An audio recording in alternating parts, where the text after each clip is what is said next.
सत्वगुणांनी युक्त अशा व्यक्तीचे प्राण आम्ही स्वतः हरण करतो आणि सत्यवान देखील असाच सत्वगुणी होता।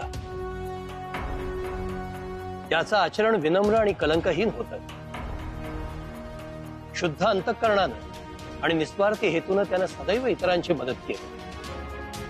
पाप विचार त्याच्या मनी कधीही आले नाहीत आणि सत्यासाठी प्राणपणाला लावताना तो कधीही कचरला नाही। आपल्या पत्नीवर म्हणजे तुझ्यावर त्यानं नितांत प्रेम केलं। आपल्या माता पित्यांची सेवा केली आणि विवाहानंतर गृहस्थाश्रमाचं यथार्थ पालन केलं। माझ्या पतीचे प्राण हरण करण्यासाठी साक्षात तुम्हाला यावं लागतं, त्यामुळे त्याच्यावर माझं अपरंपार प्रेम असणं साहजिक नाही। अर्थातच, परंतु म्हणून त्याचे प्राण परत मागण्याचा अधिकार तुला प्राप्त होत नाही सावित्री। जा, परत फिर।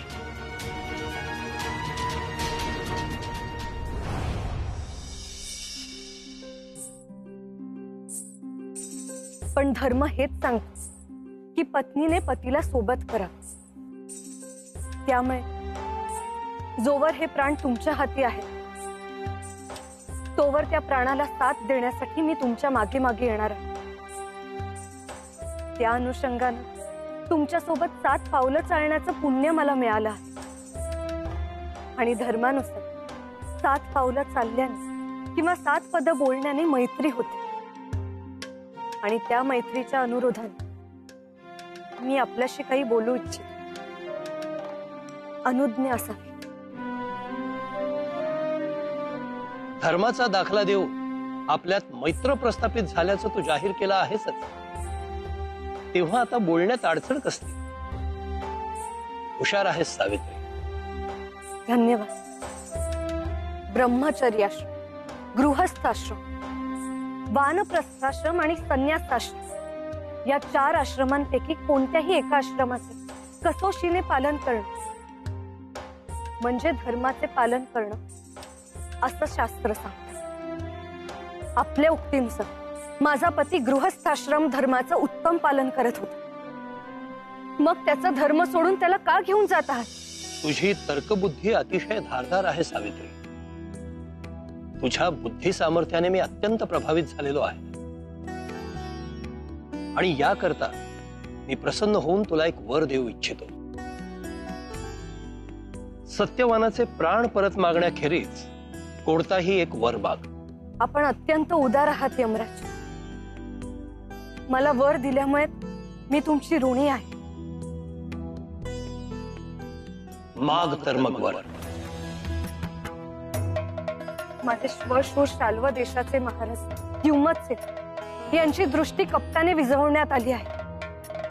त्यांची दृष्टी आणि त्यांची शक्ती परत यावी हा वर मागते आहे मी। तथास्तु।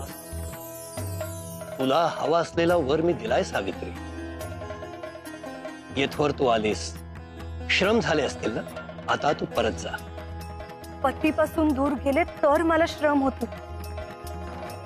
या क्षणी माझ्या पतीची प्राणज्योत आपल्या हातात आहे, म्हणूनच कसलीही पर्वा न करता मी माझ्या पतीच्या प्राणासोबत प्रवास करते आहे।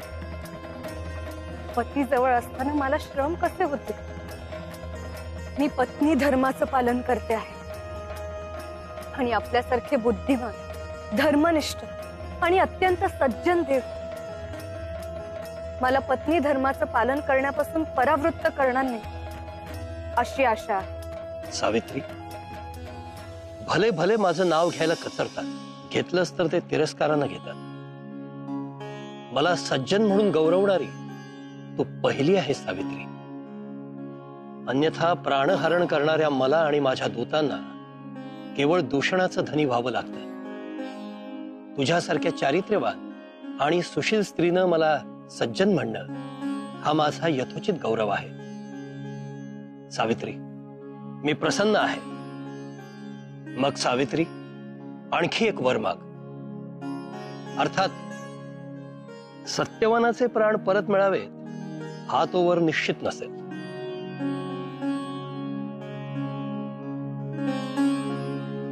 धन्यवाद यमराज।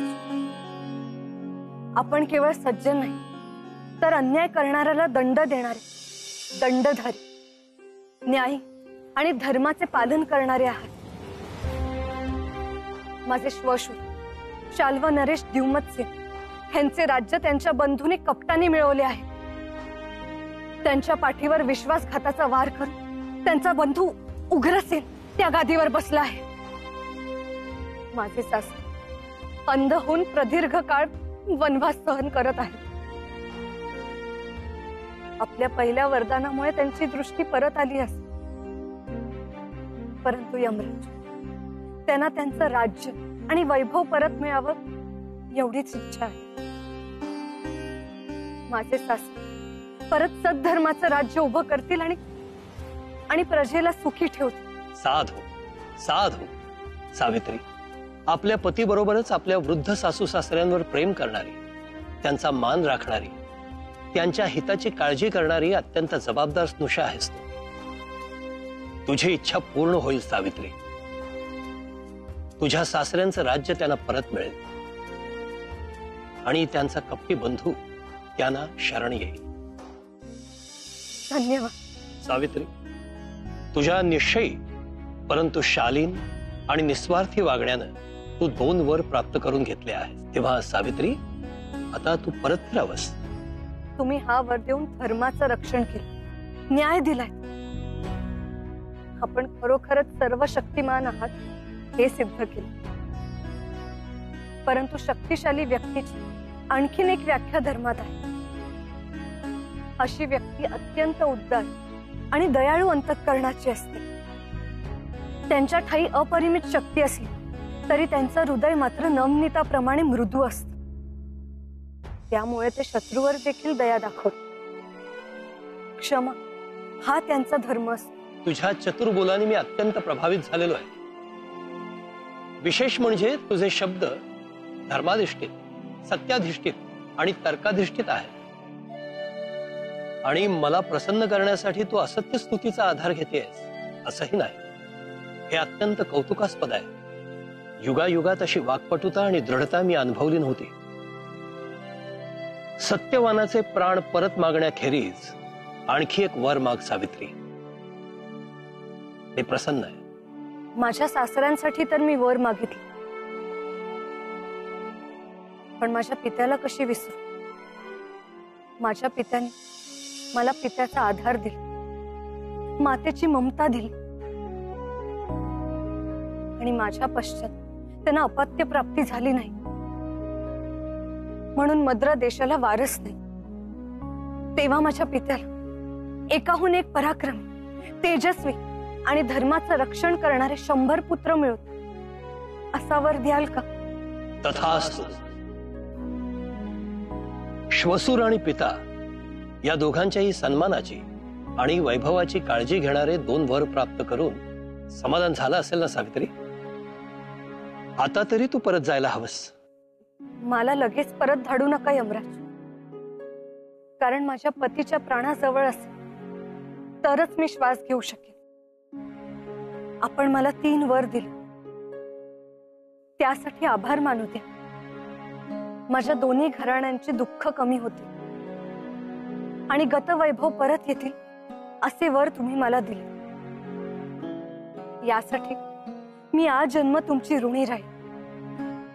आपण खरोखरच मृर हृदयी आहात. आपली जनलोकातील प्रतिमा उग्र, कठोर आणि रागीट अशी असली तरी तुमच्या हृदयात अपरंपार करुणा आहे. जीवमात्राच्या दुःखाची जाणीव आहे. त्यांची दुःख पाहून आपल्यालाही वेदना होते. हे सत्य मात्र जगापासून लपलं आहे. माझ्यासारख्या सर्वसाधारण मर्त्य स्त्रीला मानानं, आदरानं आणि प्रेमपूर्वक वागवावं अशी बंधन नव्हते तुमच्यावर. परंतु पतिविरहानं पोहणाऱ्या माझ्या मनाची तगमग तुम्हाला जाणवली. अत्यंत संयमपूर्वक माझी वाचाळता सहन केली. इतकंच नाही तर वारंवार बुद्धिमान, धर्मनिष्ठ, तर्कनिष्ठ म्हणत माझं कौतुक केलं आणि मला बळ दिलं. आणि अत्यंत मूल्यवान असे मला 3 वर दिले. खरंच कृपेचा आणि ममत्वाचा वर्षाव केला तुम्ही माझ्यावर. आपल्या या उदार वृत्तीला आणि मृदू अंतःकरणाला माझं मनापासून प्रणाम. तुझं हे मधुर बोलणं ऐकून माझ्या हृदयात कालवाकालव होते सावित्री. तुझ्या दुःखाची जाणीव मला झाली यात नवल नाही, परंतु माझं दुःख मात्र फक्त तू जाणलास. तू धन्य आहेस सावित्री, तू धन्य आहेस. सावित्री, आता निरोपाची वेळ झालीये. परत फिरण्याआधी तुला आणखी एक वर द्यावा असा माझा मानस आहे. अर्थात सत्यवानाचे प्राण तू यावेळीही परत मागू शकत नाहीसच. बोल सावित्री, काय हवंय तुला?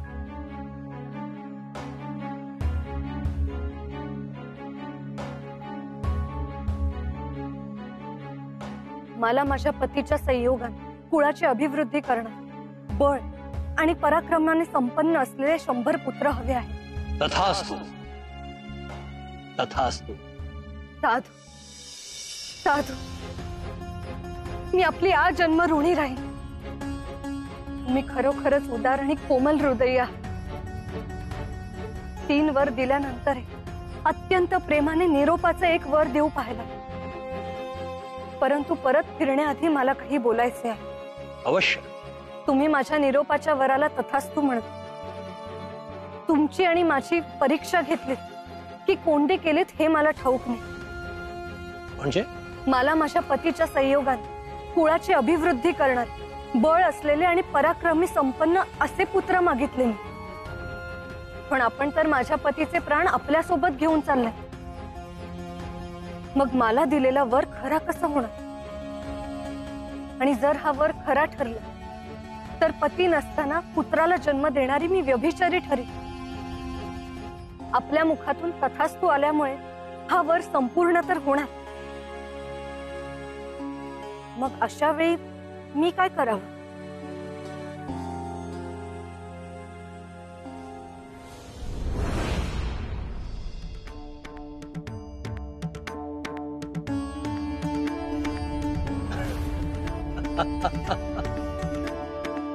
खरोखरच सावित्री, तू पतिव्रता आहेसच, पण धर्माचं आचरण करणारी आहेस.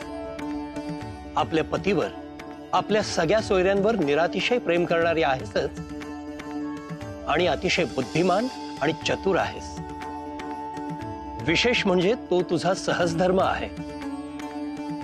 तुझ्या ठाई अहंकाराचा लवलेशही नाही, तर सर्वांचं कल्याण व्हावं असा उदात्त हेतू आहे. तू नियमाला अपवाद आहेस सावित्री, आणि हे तू तुझ्या वागण्यातून सिद्ध करून दाखवलंयस. सावित्री, तुझ्या पातिव्रत्या पुढे मी हारलो हे मान्य करायला मला अतिशय आनंद होतोय. आणि आता अखेरचा वर मी स्वतःच देतोय तुला. माझे 4ही वर प्रत्यक्षात येतील, आणि आपल्या पुत्रपौत्रांसमवेत सौभाग्य आणि दीर्घायुष्याचा तू आनंद घेशील.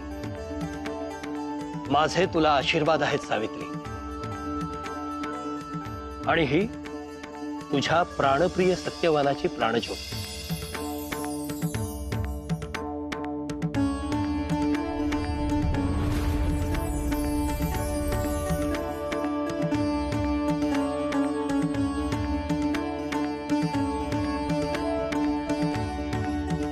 प्रणाम, प्रणाम.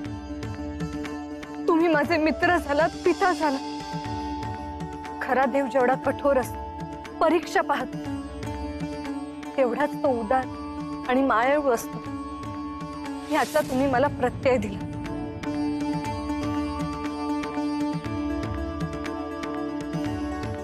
शुभम भवतु.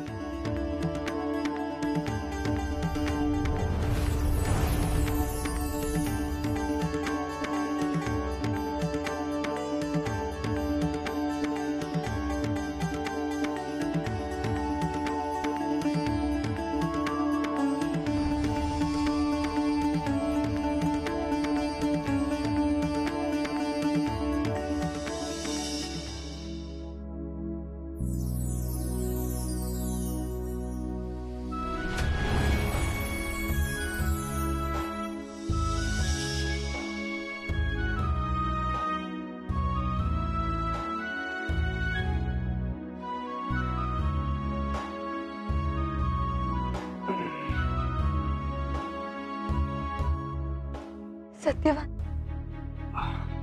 गाढ झोप आली मस, पण काही घडून गेलं का? उन्ना काही सुद्धा घडून गेलं नाही. प्रेम होत, प्रेम आहे आणि प्रेमच राहील. जिथे सत्यवान तिथे सावित्री.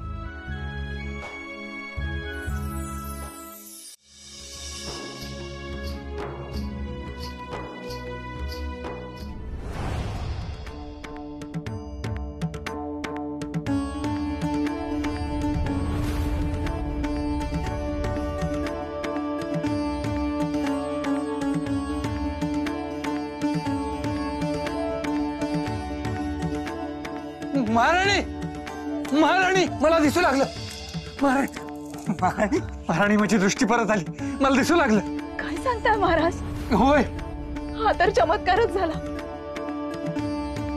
परमेश्वरानं कृपा केली आपल्यावर. दादा दादा दादा मला वाचव, दादा दादा मला वाचव, दादा. हे बघ, माझ्या पापांची सजा मिळते मला दादा. सगळ्या अंगाची लाई लाई होते दादा. मला वाचव दादा, माझ्यावर कृपा कर. तू तुझ्या मुला सुनेसह चल. तूच राजा आहेस दादा. अरे शाल्व नरेश आहेस तू. माझ्यावर कृपा कर. चतुर सावित्रीच्या वरानं काय झालं पाहिलं का? दृष्टी आणि राज्य दोन्हीही परत मिळालं.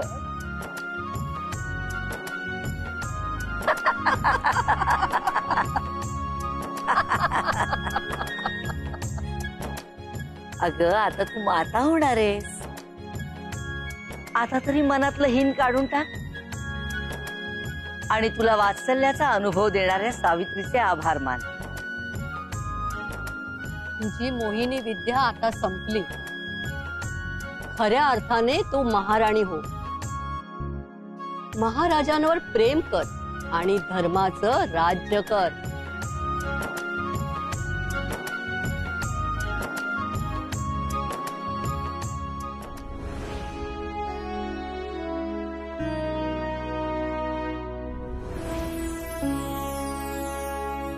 खरं तर या काठीचा जोरदार प्रहार तुझ्या अहंकारी मस्तकावर करायला हवा.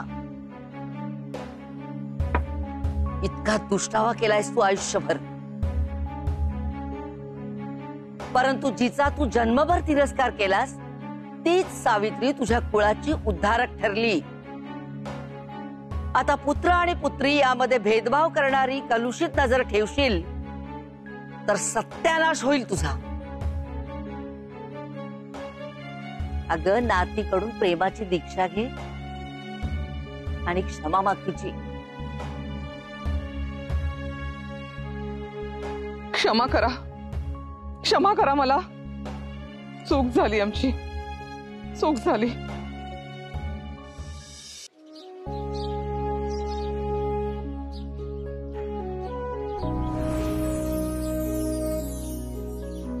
सत्यवाना, ही सावित्री कोण रे? म्हणजे ही तर माझी प्रिय पत्नी, माझी साऊ. पण तुम्ही कोण असेल?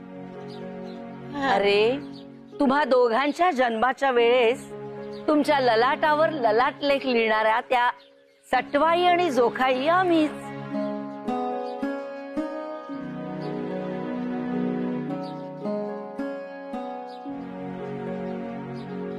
तुला ठाऊक नाही सत्यवाना, पण तुझ्या प्राक्तनात मृत्यू होता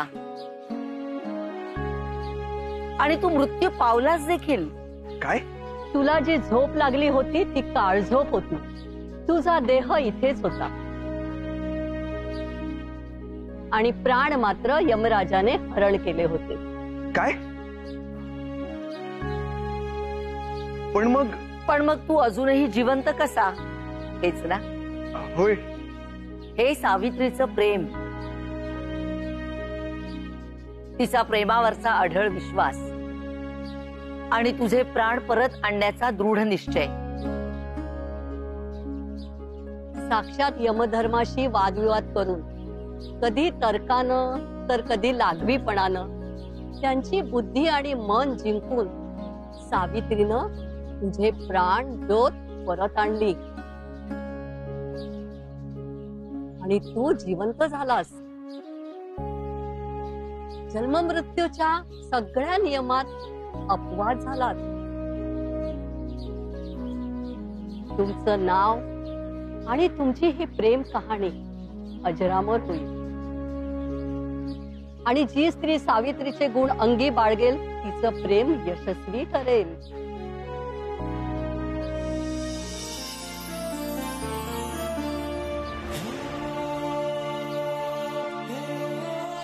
तारा ना विचारी आभाळाला, पान ना विचारी झाडाला, झरा ना विचारी तानेला, आणि फूल ना विचारी गंधाला. का विचारते? ते तर जन्मालाच एकमेकांसाठी आलेले असते.